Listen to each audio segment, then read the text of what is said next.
I also don't really cook that much. I don't cook that much, and when I don't cook, I would get food delivered to my place.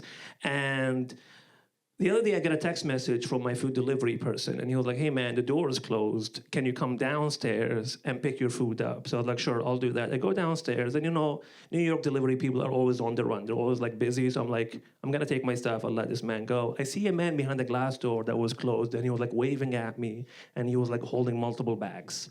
So I went to him. I opened the door. I took the first bag out of his hand. I'm like, "Thank you so much, man." And I closed the door, and then I just walked back. And then I looked back again, that same man was still like waving at me. And I was like, "Oh, I think we bonded or something." Like he's saying bye. So I just stood there and just like started waving back. And I was like, what a city, I'm making friends every day.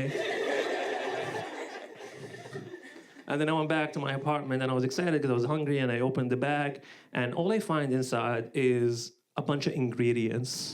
As if I was supposed to make this from scratch or something. I was like, do you think this is cute? Like, it's not quirky. Like, are they making me cook? That's what we're trying to avoid here.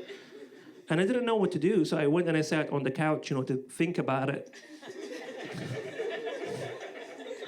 And then I did, and a minute later, it finally hit me.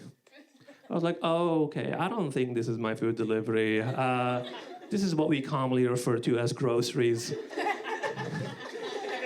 And the guy downstairs was not my delivery person. It was my neighbor. I've seen him around. He just forgot his keys. And he was waving at me to open the door for him.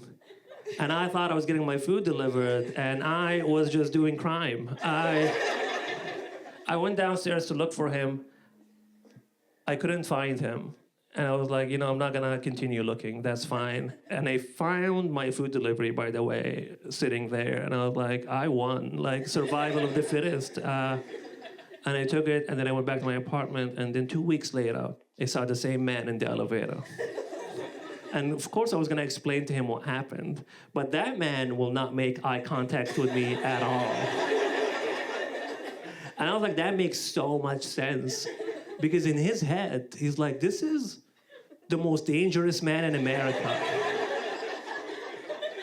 Because I went to this man, opened the door, took his food out of his hand, and I was like, thank you, closed the door, and then walked all the way back, and then I was like, oh, wait. And just started waving at him like an absolute psycho. And I was like, if anything, I think I am the alpha of this building right now. Do I need to pay rent? Not anymore.